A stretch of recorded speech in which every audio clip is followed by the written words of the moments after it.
Welcome to Ammu Furniture, offering all kinds of wooden, steel and plastic furniture since 1983. வணக்கம், இது சமூகன் செய்திகள். பட்டையை கிளப்பும் இந்து சமய அறநிலையத்துறை அமைச்சர் ரமேஷ். திருச்செந்தூர் முருகன் கோவிலில் ஆய்வு செய்து பரபரப்பை ஏற்படுத்திய அமைச்சர் தற்போது பழனி முருகன் கோவிலில் பக்தர்களுக்கு அடிப்படை வசதிகள் குறித்து ஆய்வு நடத்தினார். நேரில் கருவறைக்குள் சென்று பார்வையிட்ட பிறகு கோவில் இணை ஆணையரை பார்த்து ஏன் சுத்தமில்லாமல் இருக்கிறது என ஆதங்கப்பட்டார். பக்தர்கள் காத்திருப்போர் கூட்டத்தில் நாய்கள் இருப்பதை பக்தர்கள் சுட்டிக்காட்டிய போது நாய்கள் பக்தர்களை கடித்தால் யார் பதில் சொல்வதென கண்டித்தார். மேலும் கழிவறைகள் மற்றும் குடி தண்ணீர் வசதிகள் இல்லை என்று பக்தர்கள் கூறியதால் சுத்திகரிக்கப்பட்ட குடிநீரை ஆய்வு செய்து பார்த்தபோது தண்ணீர் மஞ்சள் நிறத்தில் இருந்தது. இந்த தண்ணீரை எப்படி குடிப்பது என அதிகாரிகளை கண்டித்துக் கொண்டார் அமைச்சர். மேலும் மின் இழுவை ரோப் காரில் செல்வதற்கு நீண்ட நேரம் காத்திருக்க வேண்டி இருக்கிறது என பக்தர்கள் புகார் தெரிவித்தனர். விரைவில் சரி செய்யப்படும் என்று அமைச்சர் ரமேஷ் உறுதி செய்துள்ளார். இந்து சமய அறநிலையத்துறையினுடைய கோயில்களை பொறுத்த வரைக்கும் இன்னும் ஸ்ட்ரக்சரலா நிறைய டெவலப்மெண்ட்ஸ் பண்ண வேண்டியது இருக்குது. இன்ஃப்ராஸ்ட்ரக்சர் ரீதியாக நிறைய டெவலப்மெண்ட்ஸ் பண்ண வேண்டியது இருக்குது. அதே போல வரக்கூடிய பக்தர்களுக்கு அவங்க மனதளவில் மகிழ்ச்சியாக தரிசனம் செய்துவிட்டு திரும்ப போகக்கூடிய அளவுக்கான நிறைய முன்னேற்பாடுகள் செய்ய வேண்டிய வேலைகள் இருக்குது. கடந்த அதிகாரிகள், கடந்த ஆட்சியாளர்கள், கடந்த 5 ஆண்டு கால ஆட்சியை பொறுத்த வரைக்கும் நம்ம நிறைய இந்த கோயில்களுக்கு என்ன பண்ணியிருக்கிறாங்க அப்படின்றதெல்லாம் ஒரு ரிவ்யூ பண்ணி பார்க்கும்பொழுது நிறைய கமர்ஷியலான விஷயங்கள் தான் அதிகமா இருக்கே தவிர அடித்தட்டு மக்கள், ஏழை எளிய மக்கள், கடவுளை நம்பி கோயிலுக்கு ஒரு மன அமைதிக்காக வரக்கூடிய மக்களுக்கான திட்டங்கள் அப்படின்றது நிறைய குறைவாக இருக்கிறத நம்ம பார்க்க முடியுது. ஸோ அதற்கான விஷயங்கள் எல்லாம் மாற்றி கோயிலுக்கு மக்கள் மன அமைதியோட, மன நிம்மதியோட கடவுளை கும்பிட்டு அவங்க மன நிறைவா போறதுக்கான பல்வேறு வழிமுறைகள் நம்ம முன்னேற்பாடுகளா பண்ணிட்டு இருக்கோம். ஆன்லைன் தரிசன முறை அமல்படுத்தப்படும் சொல்லியிருக்கீங்க. அது எப்படி அமல்படுத்த போறோம்? ஒரு கோயில்ல மட்டும்தான், எல்லா கோயில்லையுமா? இது நமக்கு ஆல்ரெடி பாத்தீங்கன்னா இந்து சமய அறநிலையத்துறையின் சார்பில் ஒரு வெப்சைட் இருக்கு. அந்த வெப்சைட்ல ஏற்கனவே இந்த மாதிரியான ஆன்லைன் தரிசனத்திற்கான அந்த டோக்கன் புக் பண்றதுக்கான ஒரு வசதி இருக்கு. பட் ஆனா அந்த வசதி முழுமையா இருக்கான்னு கேட்டீங்கன்னா நிச்சயமா கிடையாது. அது முழுமையா பயன்படுத்திருக்காங்களான்னு கேட்டீங்கன்னா கடந்த ஆட்சியில நிச்சயமா அதை பண்ணல. அது சும்மா ஒரு பேரு அளவில் தான் இருக்குதே தவிர்த்து அதை பெரிய அளவில் மக்கள்கிட்ட கொண்டு போய் சேர்க்கவோ அதை பயன்பாட்டுக்கு கொண்டு வர்றதோ லாஸ்ட் 5 வருஷத்துல எந்த செய்யவே இல்லை அந்த ஆட்சியாளர்கள். இதுல நம்ம என்ன பண்ண போறோம் அப்படின்னா அந்த வெப்சைட்டை இன்னும் கொஞ்சம் டெக்னாலஜிக்கலா, இன்னும் இந்த காலத்திற்கு ஏற்றாறு போல பல்வேறு விஷயங்களை நம்ம மாடிஃபை பண்ண போறோம். ஸோ என்ன அப்படின்னா ஏற்கனவே இருக்கக்கூடிய அந்த தரிசனத்திற்கான டோக்கன்கள் வழங்குவதோடு மட்டும் இல்லாம கோயில்கள்ல பாத்தீங்கன்னா 60 வயதிற்கு மேற்பட்ட சீனியர் சிட்டிசன்ஸ் தரிசனம் செய்வதற்கான டோக்கன்களையும் அந்த இணையதளத்தின் மூலமாக எடுப்பதற்கு, குறிப்பாக பிரெக்னன்சி லேடிஸ் இருக்காங்க இல்லையா, அவங்க கோவிலுக்கு வரும்போது அவங்களுக்கான அந்த தரிசன டோக்கன்களை வழங்குவதற்கு, 6 மாத கை குழந்தையோடு வரக்கூடிய குழந்தைகள் பேரண்ட்ஸை கோயிலுக்குள்ள கூட்டு போறதுக்கான அந்த டோக்கன்கள் வழங்குவதற்கு, அதே போல மாற்றுத்திறனாளி நண்பர்கள் கோயிலுக்கு வரணும்னா அவங்கள சேஃப் அண்ட் செக்யூர்டா ஈஸியா கூட்டிட்டு போறதுக்கான டோக்கன்ஸ் வழங்குறது, இந்த மாதிரி பல்வேறு விஷயங்களை அதுல நம்ம ஆட் பண்ண போறோம். அதற்கான விஷயங்களையும் நம்ம அதுல ஆட் பண்ணணும் அப்படின்னு சொல்லிட்டு முயற்சிகளை மேற்கொண்டுட்டு இருக்கிறோம். அதே போல ஒவ்வொரு கோயில்கள்லயும் பாத்தீங்கன்னா ஒரு கெப்பாசிட்டி இருக்கு. 1 மணி நேரத்தில் இவ்வளவு பேர் தரிசனம் பண்ணிட்டு வெளியில வர முடியுன்ற ஒரு கெப்பாசிட்டி இருக்கு. ஏன்னா நம்ம திருப்பதி போலவோ சபரிமலை போலவோ ஸ்டாண்ட் அலோன் டெம்பிள் கிடையாது, தனிப்பட்ட ஒரு கோயில் மட்டும் கிடையாது. நமக்கு நிறைய கோயில்கள் இருக்கு. அப்ப 40,000க்கும் மேற்பட்ட கோயில்கள் இருக்கும்போது அதை நம்ம பல்வேறு கிளாசிபிகேஷன்ல பிரிச்சு வச்சிருக்கோம். அதோட வருவாயை பொறுத்து பிரிச்சு வச்சிருக்கோம். அப்ப அந்தந்த கோயில்களின் கெப்பாசிட்டிக்கு ஏற்ற மாதிரி ஒவ்வொரு மணி நேரத்திற்கோ இல்ல 2 மணி நேரத்திற்கோ எத்தனை பேர் தரிசனம் செய்ய முடியும் அப்படின்ற ஆய்வுகளை மேற்கொண்டு இருக்கிறோம். அப்ப அந்த அடிப்படையிலான அந்த டோக்கன்களின் எண்ணிக்கையை நம்ம நம்முடைய வெப்சைட்ல இன்கார்பரேட் பண்ணி அந்த அளவிலான எண்ணிக்கையில பக்தர்களை தினசரி தரிசனத்துக்கு அலோவ் பண்றதுக்கான முயற்சிகள்ல நம்ம ஈடுபடுறது. இதன் மூலமா இப்ப நீங்க தினசரி நியூஸ் வருது இல்லையா, திருவண்ணாமலையில திடீர்னு கூட்டம், வார இறுதி நாள்ல கூட்டம் வந்துருச்சு, திருச்செந்தூர்ல திடீர்னு ஒரு முக்கிய விழாவில் கூட்டம் வந்துருச்சு, பழனியில திடீர் கூட்ட நெரிசலாகுது. அப்ப இந்த மாதிரியான இந்த கிரவுட் மேனேஜ்மெண்ட் இஷ்யூஸை நம்ம இந்த ஆன்லைன் போர்ட்டல் மூலமா சரி பண்ண முடியும். அதே சமயத்துல இது எல்லாமே ஆன்லைன்ல வழங்கப்படும் பொழுது யாரும் இவ்வளவு டோக்கன்கள் தான் இருக்குன்னு நமக்கு தெரியும். இப்போ ஒரு கோயிலுக்கு ஃபார் எக்ஸாம்பிளுக்கு எடுத்துக்கிட்டோம், அந்த கோயில 2 மணி நேரத்தில் 1000 பேருக்கு தான் நம்ம டோக்கன்ஸ் கொடுக்குறோம் அப்படின்னா அந்த 1000 டோக்கன்கள் இணையதளம் வாயிலாகவும் குறிப்பாக ஒரு தப்பான ப்ரொபகண்டாவும் பண்ணிட்டு இருக்காங்க. இது இணையதளம் மட்டும் கொண்டு போயிட்டீங்கன்னா அடித்தட்டு மக்கள் என்ன பண்ணுவாங்க, எங்களுடைய மாண்புமிகு தமிழ்நாடு முதல்வருடைய அரசு எப்போதும் அடித்தட்டு மக்களையும் ஏழை எளிய மக்களையும் மனதில் வைத்து தான் எல்லா முடிவுகளையும் எடுப்போம். இது இணையதளத்தில் மட்டும் கிடையாது, நிச்சயமாக இணையதளம் பயன்படுத்த தெரியாதவர்களுக்காக கோவில்கள்லயே கவுண்டர்கள் அமைக்கப்பட்டு அவர்களுக்கான டோக்கன் வழங்குவதற்கான அந்த நடைமுறைகளை பற்றி நம்ம பார்த்துட்டு இருக்கிறோம். அதே போல உள்ளூர் மக்கள் தரிசனம் செய்வதற்காக அவர்களுக்கான என்னென்ன ஃபெசிலிட்டி செய்யறதுன்றதை பார்த்துட்டு இருக்கோம். இப்படி பல்வேறு கோணங்கள்ல வந்து நம்ம அதை ஆய்வு பண்ணிட்டு இருக்கோம். அந்த வெப்சைட்டை டெவலப் பண்ணிட்டு இருக்கோம். நாட்கள் மட்டுமா, விசேஷ நாட்கள் மட்டும் இல்ல, எல்லா நாட்கள்லயுமே வந்து இந்த திட்டங்கள் இந்த இணையதளம் மூலமாகவும் நேரடியாக கவுண்டர்களையும் நம்ம எந்த எண்ணிக்கையில வந்து டோக்கன்ஸ் கொடுக்கிறோமோ அந்த எண்ணிக்கையிலான பக்தர்கள் உள்ளே சென்று அந்த குறிப்பிட்ட நேரத்திற்குள்ளாக தரிசனம் செய்துவிட்டு வெளியே வருவதற்கான அனைத்து ஏற்பாடுகளும் செய்வதற்கான முயற்சிகளை தான் நாங்கள் மேற்கொண்டு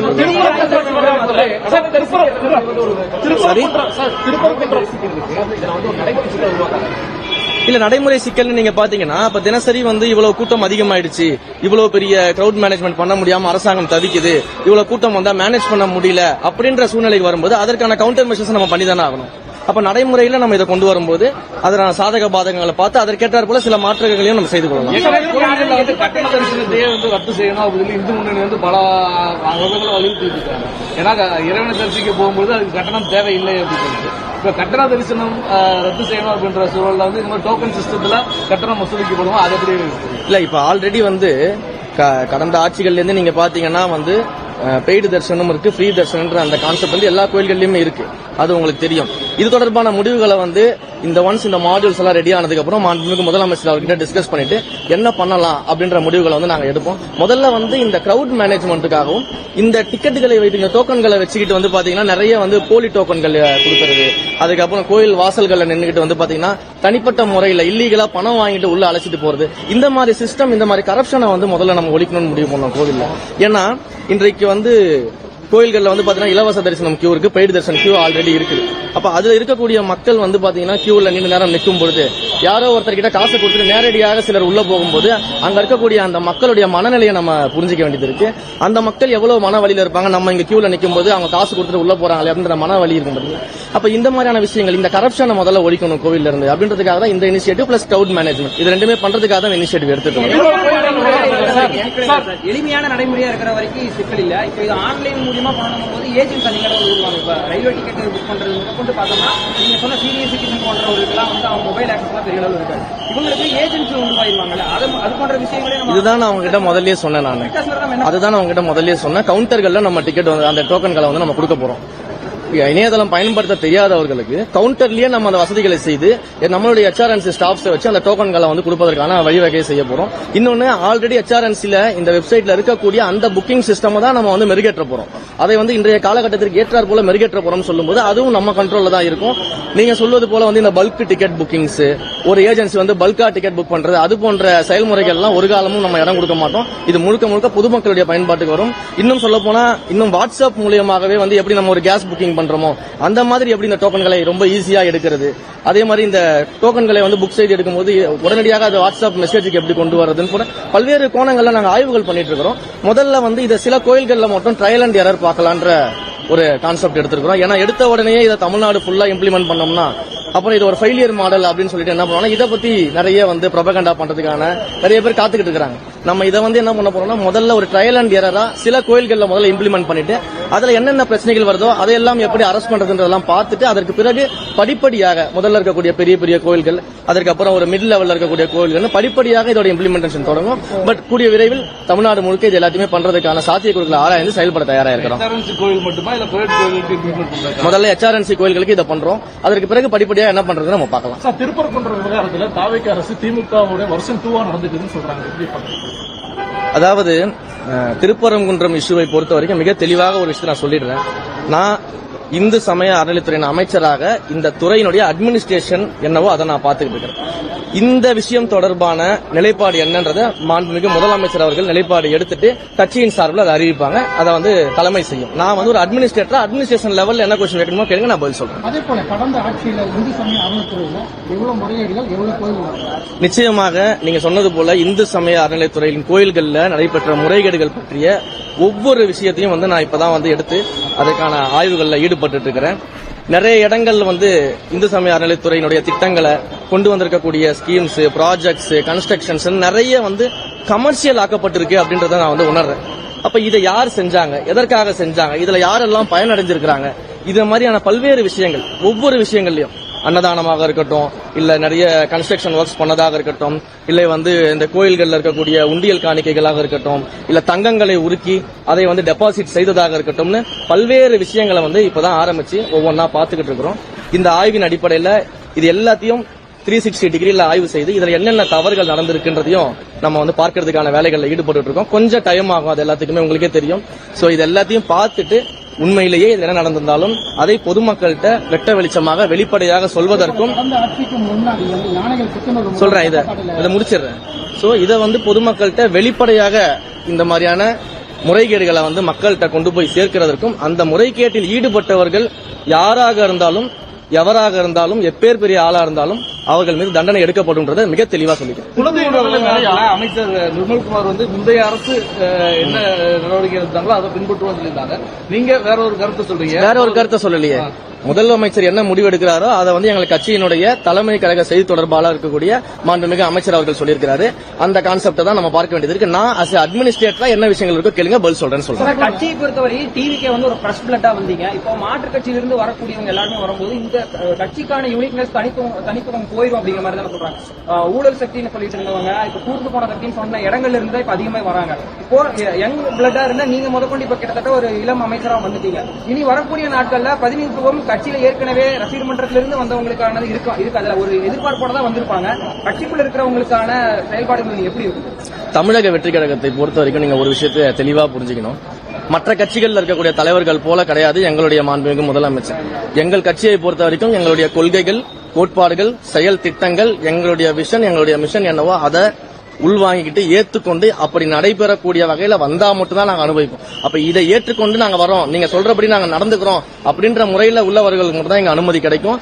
இங்க பொறுத்த வரைக்கும் தமிழக வெற்றி கழகத்தை பொறுத்த வரைக்கும் நீங்க சொன்னது போல எந்த விதமான தவறுகளும் நடப்பதற்கு ஒரு காலமும் எங்களுடைய மாண்புமிகு முதலமைச்சர் தலைவர் தளபதி அவர்கள் அனுமதிக்க மாட்டாரு. அதை வந்து அவரே நேரடியாக கண்காணிப்பாரு அப்படின்றது எங்களுக்கு தெரியும். ஏன்னா ஒவ்வொரு இடங்களிலும் எங்களுக்கே அவர் இன்ஸ்ட்ரக்ட் பண்றது அதுதான். அதிமுக தீர்ந்து போன சக்தி இல்ல, தீர்த்து கட்ட போற சக்தி அப்படின்னு சொல்லி தாவேக்கு ஐடி விங்குக்கு ஏடிஎம்கே ஐடி விங் வந்து ஒரு இது கொடுத்திருக்காங்க, கட்டணம் கொடுத்திருக்காங்க. நிலவரம் என்ன நடந்துட்டு இருக்குன்னு உங்களுக்கே தெரியும். நீங்க பத்திரிகையாளர்கள் பாக்குறீங்க, மக்கள் பாக்குறாங்க. இதுக்கு மேலேயே நான் பதில் சொல்லி தெரியணும். அதிகப்படியா குலதெய்வங்களை எடுத்துக்கிறாங்க, அது வந்து தவிர்க்கப்படணும். மக்கள் நிறைய இல்ல அதுதான் ஒவ்வொரு புகார்களுமே நம்ம வாங்கிட்டு இருக்கோம். நீங்க சொல்லக்கூடிய அந்த கிராம கோயில்கள் நடக்கக்கூடிய பிரச்சனைகள் எல்லா புகார்களையும் நம்ம வாங்கிட்டு இருக்கோம். ஒன்றொன்றா தானே ஆய்வு செய்து நம்ம அதுக்கான நடவடிக்கை எடுக்கணும். இப்பதானே ஆரம்பிச்சிருக்கிறோம். நிறைய கம்ப்ளைண்ட்ஸ் வந்த மேனிகள் தான் இருக்குது. அதை விசாரிக்கணும். தீர விசாரிச்சு ரெண்டு பார்ட்டி பக்கம் விசாரிச்சாதான் நமக்கு என்னன்னு தெரியும். அதற்கான ஆய்வுகள் எல்லாம் மேற்கொள்ளணும். கோயில் யானைகளுக்கு புத்துணர்வு முகாம் சொல்லி போட்டு மேட்டுப்பாளையம் பண்ணியிருந்தாங்க. அதிமுக ஆட்சியில் பண்ணியிருந்தாங்க. மாண்புமிகு தமிழ்நாடு முதலமைச்சர் அவர்களிடம் வந்து இந்த விஷயத்தை நான் சொல்லியிருந்தேன். கடந்த முறை வந்து டிபார்ட்மெண்ட் மீட்டிங் போகும்போது சார்ட்ட சொல்லியிருந்தேன். பல ஆண்டுகளாக இது நடக்காம இருக்குது. அதே போல நிறைய யானை பாகன்கள் வந்து இதை வந்து ரிக்வஸ்ட் பண்ணி கேட்கறாங்கன்னு சொல்லும்போது மாண்புமிகு தமிழ்நாடு முதலமைச்சர் அவர்கள் உடனடியாக அதற்கு என்ன நடவடிக்கை இருக்குமோ எடுத்து அந்த யானைகளுக்கான புத்துணர்வு முகாமை நடத்துங்கன்னு சொல்லி உத்தரவு போட்டிருக்காரு. அதற்கான பணிகள் மேற்கொள்ளப்பட்டு அபிஷியலாக அறிவிக்கப்படும். இளம் வாக்காளர்களை கவர்வதற்காக டிஎம்கே ஒரு பக்கம் ஜென்சி மீட்டிங் நடத்துறதாகட்டும், அண்ணாமலை புதிய புதுசா விஜய்க்கு மாற்றா வருவாருங்கிற அளவுக்கு பேசுபொருளா இருக்கிற வரைக்கும் வந்துட்டு இருக்காரு. தாவேக்கா இருக்கக்கூடிய மற்றவர்களுக்கு கொள்கைகளை வந்து இன்னும் ஸ்ட்ராங்கா வலியுறுத்துறதுக்கு என்ன மாதிரி நடவடிக்கை எடுக்க போகுது? எங்களுடைய கொள்கைகள்ல நாங்க மிக ஸ்ட்ராங்காக இருக்கிறதுனால தான் மக்கள் ஆட்சி அதிகாரத்தில் கொடுத்திருக்காங்க. இன்றைக்கு வந்து தந்தை பெரியார் அவர்களையும் அண்ணல் அம்பேத்கர் அவர்களையும் நிர்வாகத்தை தூய்மையாக நடத்திய ஐயா காமராஜர் அவர்களையும் வேலு நாச்சியார் அவர்களையும் அஞ்சலை அம்மாள் அவர்களையும் முன்னிறுத்தி இளைஞர்கள் கிட்ட கொண்டு போய் அவர்களுடைய கொள்கைகளை வந்து முன்னிறுத்தி தான் நாங்க வரோம்னு சொல்லி அதை ஏற்றுக்கொண்டு இன்றைக்கு மக்கள் எங்களுக்கு வாக்களிச்சு ஆட்சி கட்டில் அமர வச்சிருக்காங்க. அந்த கொள்கையில மிக சரியாக நாங்க பயணம் பண்ணிட்டு இருக்கிறோம். இது மக்களுக்கும் தெரியும், இளைஞர்களுக்கும் தெரியும். யார் இன்றைக்கு தமிழ்நாட்டில் கொள்கை பிடிப்போடு இருக்கக்கூடிய ஒரு கட்சி, ஒரு தலைவர் யார் என்றால் தமிழக வெற்றி கழகம் எங்கள் முதல்வர் தான் தெரியும். அதனால மக்கள் மிக தெளிவா இருக்கிறாங்க. இதுல எந்த பிரச்சனையும் எங்களுக்கு கிடையாது. முன்னாள் முதல்வர் ஒரு கருத்து சொல்லியிருக்கிறார். இன்னைக்கு 3 மாதங்கள் கூட இந்த ஆட்சி தாங்காது, நாங்க 6 மாதம் வரை டைம் கொடுக்கலாம்னு பார்த்தோம். ஆனா 3 மாதங்கள் கூட இந்த ஆட்சி தாங்காதுன்னு சொல்லி முன்னாள் முதல்வர் 200 வெல்வோன்னு கூட தான் சொன்னாங்க. நடந்துருச்சா? அதனால அதை பத்தி நம்ம கவலைப்பட வேணாம். நம்ம மக்கள் பணியை சந்திப்போம். நன்றி. ஆய்வு எந்த கோயில் பண்ண போறீங்க அடுத்து? ஒவ்வொரு கோயில்கள் தொடருமா சார்? போன தடவை பண்ணிருந்த போது அர்ச்சகர்களை அவமதித்தீர்கள், உள்ளூர்காரங்களை அவமதித்தீங்கன்னு சொல்லி முன்னாள் அமைச்சர் அனிதா ராதாகிருஷ்ணன் சொல்லியிருந்தாங்க. சர்ப்ரைஸ் இன்ஸ்பெக்ஷன் தொடருமா? கடுமையான நடவடிக்கைகள் தொடருமா? கண்டிப்பாக சர்ப்ரைஸ் இன்ஸ்பெக்ஷன் தொடரும். எல்லா கோயில்கள்லயும் ஆய்வு பண்ணுவேன். எந்த கோயில்ல யாரு தவறு செஞ்சிருந்தாலும் எந்த மத பாகுபாடும் பார்க்க மாட்டோம், சாதிய பாகுபாடும் பார்க்க மாட்டோம், பண பாகுபாடு பார்க்க மாட்டோம், பாலின பாகுபாடு பார்க்க மாட்டோம். யாரு தவறு செஞ்சிருந்தாலும் எப்பேற்பட்ட முக்கிய புள்ளிகள் தவறு செஞ்சிருந்தாலும் அதற்கான நடவடிக்கை எடுப்போம். இதையெல்லாம் வைத்து அரசியல் செய்வதுதான் திமுகவுடைய வழக்கமாக இருக்கிறது. தந்தை பெரியாரை பின்பற்றியவர்கள் இன்றைக்கு என்னை சாதி பெயரை சொல்லி கூப்பிடக்கூடிய அளவுக்கு வந்திருக்கிறாங்கன்னா எந்த அளவுக்கு அவங்க கொள்கையிலிருந்து நீர்த்து போய் தங்களை காப்பாற்றிக் கொள்வதற்காக பேசிக் கொண்டிருக்கிறார்கள். இது ஒரு வெட்ட வெளிச்சமான உதாரணம். நிச்சயமாக நடவடிக்கைகள் தொடரும். கோயில்கள் தூய்மையாக்கப்படும். கோயில்கள் மக்கள் மன நிம்மதியோடு சென்று கடவுளை வணங்கக்கூடிய ஒரு இடமாக மாற்றி அமைக்கப்படும். நன்றி.